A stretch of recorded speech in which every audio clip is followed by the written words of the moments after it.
आज जतहरी में अनूपपुर जिले के किसान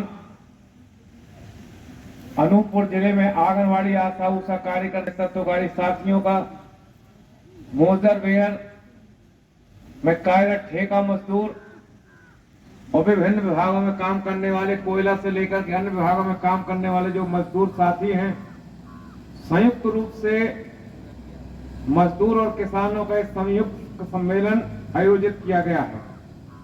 हमारे तमाम साथियों ने विस्तार के साथ हर मुद्दे पर, हर पहलू पर अपनी बात रखी।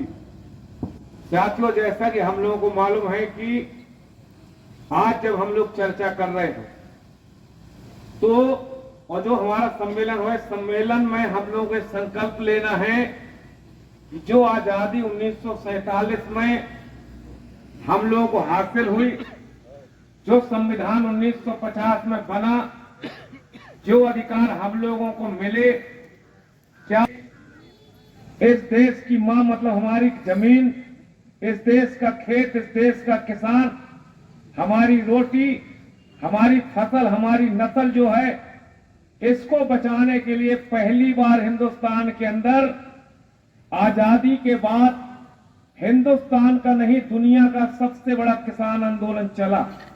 385 दिन 385 दिन में 714 किसानों ने अपने प्राणों का बलिदान दिया। 50,000 से ज्यादा किसानों के ऊपर मुकदमे लगे होंगे और तमाम दमन के बाद किसानों ने यह साबित कर दिया कि हम लड़ेंगे तो जीतेंगे। और आखिरी में नरेंद्र मोदी जैसे तानाशाह सरकार को हिंदुस्तान के किसान आंदोलन के सामने घुटना टेकना पड़ा और तीनों काले कानून जो थे, काले कानूनों को वापस लेना पड़ा। राष्ट्रीय पैमाने पर किसान जो लड़ाई लड़ रहे हैं, हम लड़ाई ये लड़ रहे हैं कि हमारे देश के अंदर जमीन की लूट का जो खेल चल रहा था, उस लूट के खिलाफ जो 1894 का भूमि अधिग्रहण कानून था, पूरे देश के अंदर किसानों के लंबे संघर्षों के बाद भूमि अधिग्रहण विधेयक संसद के अंदर 2013 में पास हुआ। भूमि अधिग्रहण के संबंध में एक नया कानून बना। यही नरेंद्र मोदी सरकार सत्ता में आने के बाद 2014 में सत्ता में जब आई तो हिंदुस्तान के अंदर मोजर वेयर से जैसे हजारों कारखाने होंगे जहां पे जमीनों की लूट, जबरिया जमीन, किसानों की जमीनों को अधिग्रहित किया गया था। और ये जो भूमि अधिग्रहण कानून 2013 है, जिस सवाल को लेकर के हम लड़ रहे हैं कि उस पर अमल हो। कानून ये कह रहा है कि जिन इलाकों में अगर आपको भूमि का अधिग्रहण करना है, वहां 100 में से 70% किसानों की सहमत चाहिए। अनूपपुर जिला आदिवासी इलाका है, पैसा लागू हो गया, पैसा कानून। आदिवासी इलाकों में 100 में से 80 लोगों की सहमत चाहिए, ग्राम सभा का प्रस्ताव चाहिए और किसानों की जो जमीन है, उस जमीन का मूल्य बाजार से 4 गुना मुआवजा मिले और उस इलाके में जिन किसानों को आप स्थापित कर रहे हैं, उन किसान के परिवार के सदस्यों को नौकरी मिले। जिनकी जमीनें नहीं है, अन्य जो लोग हैं, उनको उस कारखाने के अंदर दिहाड़ी मजदूर के तौर पे काम मिले, बेरोजगारी भत्ता मिले। उस इलाके में जो रहने वाले लोग, उनके बच्चों को शिक्षा, स्वास्थ्य की सुविधा मिले।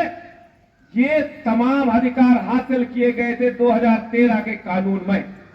नरेंद्र मोदी सरकार सत्ता में आने के बाद 2015 में 1 साल में 2 बार भूमि अध्यादेश को, भूमि अधिग्रहण कानून को बदलने के लिए 1 साल में 2 बार अध्यादेश लेकर के आई। यही लाल झंडे ही किसान संगठन था जिसने राष्ट्रीय पैमाने पर भूमि अधिकार मंच का गठन किया। देश के कोने कोने में जमीन के सवाल पर लड़ने वाले जो लोग थे, उनको एक मंच पर लेकर के आए और नरेंद्र मोदी सरकार को यही किसान संगठनों ने 2016 में इनको किसान आंदोलन के सामने घुटना टेकना पड़ा था और उस अध्यादेश को वापस लेना पड़ा। 2 बार नरेंद्र मोदी को किसान आंदोलनों के सामने समर्पण करना पड़ा है। लेकिन ये जो सवाल है, ये इतना आसान सवाल नहीं है। ये झुक जाते हैं, अध्यादेश वापस ले लेंगे, काले कानूनों को वापस ले लेंगे, लेकिन ये राज्य सरकारों को चोर दरवाजे दे देंगे कि राज्य सरकार अपने स्तर पर अपने राज्य में कानून बना सकती हैं।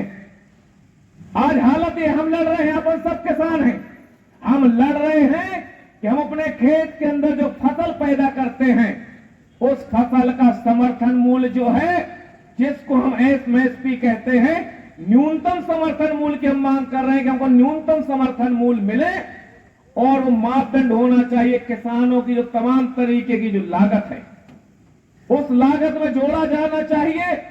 उस किसान परिवार के सदस्यों की मजदूरी उसमें जोड़ा जाना चाहिए। जिस जमीन पे हम खेती कर रहे हैं उस जमीन का मूल्य तीनों को मिलाकर के जो लागत बनती है, जिसको हम कहते हैं C2 फार्मूला, और लागत का 1.5 गुना मूल्य के आधार पर हिंदुस्तान का एमएसपी तय हो और एक लाइन लिख दे सिर्फ सरकार कि जो भी एमएसपी तय होगी उसमें खरीदने की गारंटी होगी। ये सरकार लिख के देने के लिए तैयार नहीं है। लगातार ये कोशिश की जा रही है कि यह सरकार किसानों के लिए सब कुछ कर रही है। हम कितने बड़े अफसोस की बात होगी, हम अन्नदाता हैं, हम दूसरों के पेट भरने के लिए अनाज पैदा करते हैं, हम मजदूर किसान हैं जो इस देश की सरहद की रक्षा करने के लिए अपने नौजवान, अपने बच्चों को पैदा करने के बाद सेना में, आर्मी में, पैरामिलिट्री फोर्स में हम भेजते हैं। लेकिन आज ये अन्नदाता तमाम एक कर्मचारी है जो 60 साल 62 साल नौकरी करता है, नौकरी करने के बाद अगर रिटायर होता है, जिसको सरकार ने तय किया था पेंशन की सम्मान की जिंदगी जी सके रिटायरमेंट होने के बाद, अगर उसका निधन हो जाए तो महिला को पेंशन की सुविधा मिलेगी, पत्नी को। लेकिन इस देश का अन्नदाता किसान, ये मजदूर जो दूसरों के पेट भरने के लिए अनाज पैदा करता है, 60-65 साल के बाद जब इसका शरीर शिथिल हो जाता है, अपनी औलादों के लिए बोझ बन जाता है, इस अन्नदाता को इस हिंदुस्तान की सरकार पेंशन देने के लिए तैयार नहीं है। निराश्रित पेंशन देगी, पारिवारिक पेंशन देगी, विधवा पेंशन देगी। 300-600 रुपया में क्या इस देश का आम आदमी क्या एक टाइम रोटी खा सकता है? राष्ट्रीय पैमाने पर हम लड़ाई लड़ रहे हैं। हमारी मांग ये है, हिंदुस्तान के अंदर मजदूर और किसान जो हैं, इन किसानों को कम से कम 5,000 रुपया हिंदुस्तान में किसानों को किसान पेंशन मिलना चाहिए। आज हम लोगों ने अभी बजट देखा है फरवरी के महीने में, ये किसानों को सम्मान निधि की बात कर रहे हैं। सम्मान निधि दे करके और वापस लिया जा रहा है, हमको अपमानित किया जा रहा है। अभी जो केंद्र सरकार ने जो बजट पेश किया, सरकार का मानना यह है कि हिंदुस्तान के अंदर 12 करोड़ किसान हैं। कितने? 12,000 किसान खातेदार हैं। और हमारे देश की सरकार ने ये जो बजट है, उस बजट में किसान सम्मान निधि के लिए पैसा रखा है 60,000 करोड़। इसका मतलब यह है कि आने वाले समय में हिंदुस्तान के अंदर ये जो 12,000 करोड़ की जो कटौती की गई है, जिनको जो सम्मान निधि मिल रही है उस संविधान निधि से वंचित किया जाएगा। ये किसानों के सवाल है। हिंदुस्तान के अंदर लंबे संघर्षों के बाद जो मनरेगा बना, जिस कानून का असर यह था कि गांव के लोग शहरों की ओर पलायन न करें, पंचायत स्तर पर इनको काम मिले, लेकिन ये जो बजट पेश किया है, उस बजट में मनरेगा का जो पिछले साल का जो बजट था 80,000 करोड़, उसमें से 68,000 करोड़ दिया जा रहा है, 12,000 करोड़ की कटौती कर ली गई। इसका मतलब क्या है? धीरे धीरे करके इस योजना को बंद करने की कोशिश करेंगे। हमारे देश के अंदर ये जो हमारी बहनें बैठी, आंगनबाड़ी आशा उषा कार्यकर्ता जो हैं, जब कोरोना आएगा तो उनको कहेंगे, ये कोरोना योद्धा के नाम पे इनको सम्मानित करेंगे। अगर काम करने में कोई दुर्घटना में अगर उनकी मौत हो जाएगी, उनको मुआवजा देने के लिए तैयार नहीं, उनको अनुकंपा नियुक्त नहीं देंगे। लगातार राष्ट्रीय पैमाने पर जैसे हम किसानों के सवालों पर लड़ रहे हैं, इस बार हम लोगों ने तय किया है कि हमारे देश के अंदर जो आंगनबाड़ी आशा, आंगनबाड़ी कार्यकर्ता, सहायिका है, इनको कर्मचारी का दर्जा मिलना चाहिए और रिटायरमेंट होने के बाद इनको पेंशन की सुविधा मिलना चाहिए। इसी तरीके से जो हमारी बहनें हैं, आशा उषा कार्यकर्ता जो हैं, इनको मानदेय पे काम कराया जा रहा है। 1000-2000 रुपया मानदेय मिलेगा। 1000, 2000, 3000 में क्या जिंदा रह पाना क्या संभव है? तो लगातार असंख्य क्षेत्र में जो हमारे महिलाएं काम कर रही हैं, हम लोगों ने तय किया जो हमारा मांग पत्र है कि हमको मानदेय से नहीं, हमको कर्मचारी का दर्जा दो। अगर कर्मचारी की शर्तें हमारे पर लागू हो रही हैं तो हमको कर्मचारी का दर्जा मिलना चाहिए। और जब तक आप दर्जा नहीं दे रहे हैं तो हिंदुस्तान के अंदर जो न्यूनतम वेतन है 26,000 रुपया, हर कर्मचारी को असंगठित क्षेत्र में काम करने वाला, चाहे मोजरवेयर का कर्मचारी हो, चाहे आंगनबाड़ी आशा उषा हो, चाहे अलग अलग कारखानों में काम करने वाला अस्थायी कर्मचारी हो, न्यूनतम वेतन 26,000 रुपया न्यूनतम वेतन मिलना चाहिए। इन सवालों को लेकर के लड़ रहे हैं। दूसरा हमारे सामने सवाल है, जिस शहर से, जैसे मैं आता हूं जबलपुर शहर से, आपको मालूम है कि जबलपुर के अंदर गोला बनती है, तोपें बनती है, सेना के वाहन बनते होंगे, और ये तमाम वाहन हैं, ये तमाम उपकरण तैयार होते हैं, गोला बारूद तोपें, जो हमारे देश की सरहद की रक्षा करती है। लेकिन हिंदुस्तान के अंदर नरेंद्र मोदी की जो सरकार है, जो अडानी अंबानी के लिए बैंकों को दरवाजा खोल दिया, लूट करने की पूरी तरीके से छूट दी है। हिंदुस्तान के अंदर 41 जो सुरक्षा संस्थान है, इन सुरक्षा संस्थानों का सरकार निजीकरण कर रही है। इनके 7 बोर्ड बना दिए गए हैं, और आने वाले समय में हिंदुस्तान के अंदर तोप कौन बनाएगा, गोला कौन बनाएगा, बारूद कौन तैयार करेगा, ये काम देंगे अडानी और अंबानी जैसे देसी और विदेशी कंपनियों को। उसका नतीजा क्या होगा कि मैं व्यापारी हूं, मेरे को माल पैदा करना है, माल बेचना है, तो मैं माल आतंकवादियों को भी दूंगा, देश के दुश्मनों को भी दूंगा, मेरे को मुनाफा चाहिए। तो आज हमारे देश के सामने सुरक्षा जैसे चीजों से खिलवाड़ किया जा रहा है। हम लोगों ने देखा है रेलवे में, ये कोरोना काल में हिंदुस्तान के अंदर ये जो रेलें हैं, इन रेलों का निजीकरण करने की मुहिम चल रही है। मध्य प्रदेश के अंदर भोपाल का हबीबगंज जो स्टेशन है, दुनिया के अंदर, हिंदुस्तान के अंदर पहला स्टेशन है जो पीपी से चलेगा, मतलब प्राइवेट पार्टनरशिप चलाएगा। ये बंसर चला रहा है, नाम है हबीबगंज रेलवे स्टेशन। पूरे हिंदुस्तान में 250 से ज्यादा जो रेलवे स्टेशन है, 400 से ज्यादा जो रेलगाड़ियां हैं, इन रेलगाड़ियों का मालिक होगा अडानी अंबानी जैसे लोग। हम लोगों ने देखा होगा कि अधिकांश जो गाड़ियां थी, जो पहले पैसेंजर थे, उनको एक्सप्रेस का दर्जा दे दिया गया। आधे से ज्यादा स्टेशनों में सुपर फास्ट गाड़ियों का स्टॉपेज खत्म कर दिया गया। इसका मतलब ये कि धीरे धीरे करके सरकार रेल का निजीकरण करेगी। अभी तक हम लोग वीरों का नाम सुनते थे, हम नौकरी मांगने जा रहे, लेकिन सरकार इस देश के नौजवानों को नौकरी देने की बजाय आज सेना जैसी जगहों पे अग्निवीर पैदा किए जा रहे हैं। पैरामिलिट्री फोर्स में, सेना के अंदर हमारे आपके बच्चे, हमारे आपके परिवार के नौजवान 3 साल 4 साल में सेना में अग्निवीर के तौर पे भर्ती होंगे, और 4 साल बाद उनको नौकरियों से निकाल दिया जाएगा, और सरकार कह रही कि उनमें से 10% लोगों को हम रख लेंगे। कितना बड़ा मजाक है।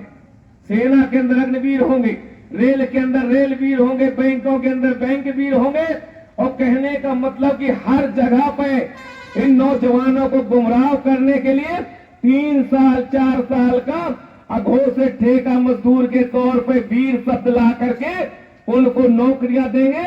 और हिंदुस्तान में इस देश की जो नौजवान पीढ़ी है, इस नौजवान पीढ़ी के सामने रोजगार का कहीं कोई अवसर नहीं।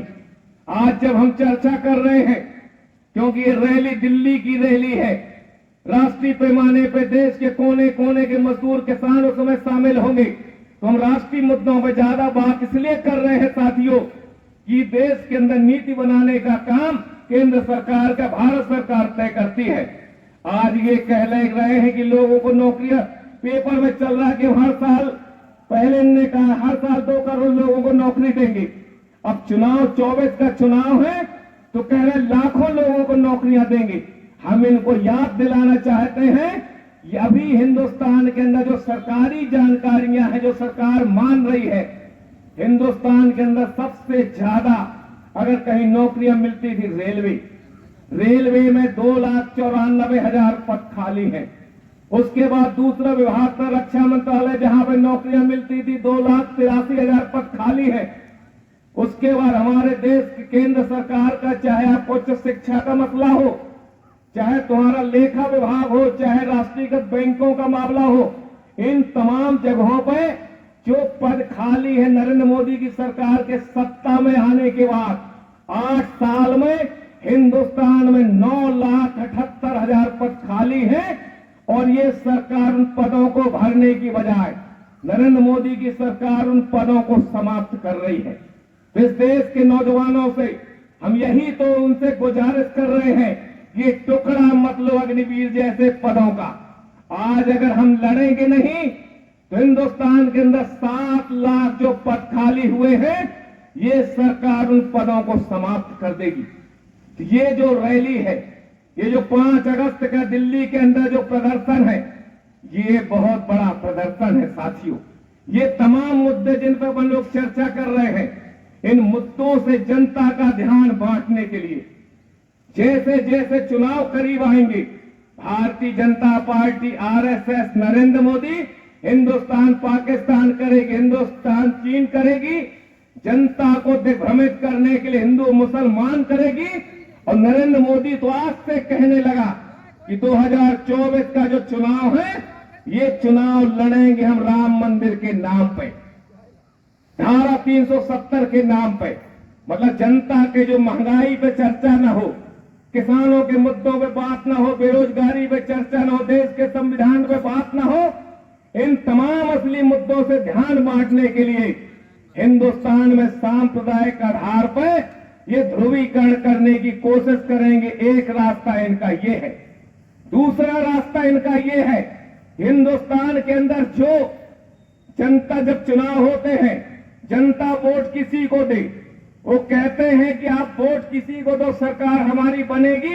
ईवीएम को लेकर के तरह तरह की चर्चाएं चल रही हैं। वो ये कहते हैं कि बहुमत किसी को भी मिल जाए, सरकार हम बनाएंगे। फिर वो कहते हैं अगर आप सरकार बना भी लोगे तो सरकार को हम चलाएंगे। और हम लोगों ने देखा है कि हिंदुस्तान के अंदर गोवा से शुरुआत हुई, गोवा देखा, कर्नाटका देखा, मध्य प्रदेश देखा, बिहार देखा, मतलब देश के कम से कम 10-12, मणिपुर, मिजोरम, छोटे राज्यों में तो हालत ये है कि भारतीय जनता पार्टी के 60 में से अगर 5 विधायक आते हैं तो ये बहुमत हासिल करके सरकार चला रही है। तो ये इस तरीके से इनकी लोकतंत्र में कहीं कोई आस्था नहीं है।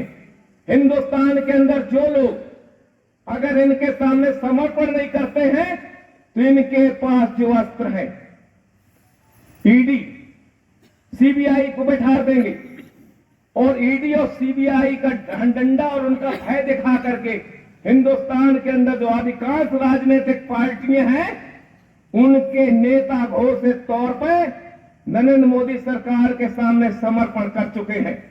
हिंदुस्तान के अंदर जो सबसे बड़ी अदालत है, हाई कोर्ट, सुप्रीम कोर्ट, जहां पे लोगों को लगता है यहां पे हमको न्याय मिलेगा, आप लोगों को जानकारी होगी 100 में से 50% जो वकील हैं, जो हाई कोर्ट, सुप्रीम कोर्ट के जज बनते हैं, जो जज होते हैं वो वकीलों से बनते हैं। और मध्य प्रदेश के अंदर 20-21 साल से जो भारतीय जनता पार्टी के 18-19 साल से जो सरकार है, देश में 8 साल से जो सरकार है, हिंदुस्तान में बहुमत जज जो है वो आरएसएस विचारधारा से, या ये कहा जाए कि उनकी दया, उनकी कृपा से हिंदुस्तान के इतने बड़े पदों पर पहुंच चुके हैं।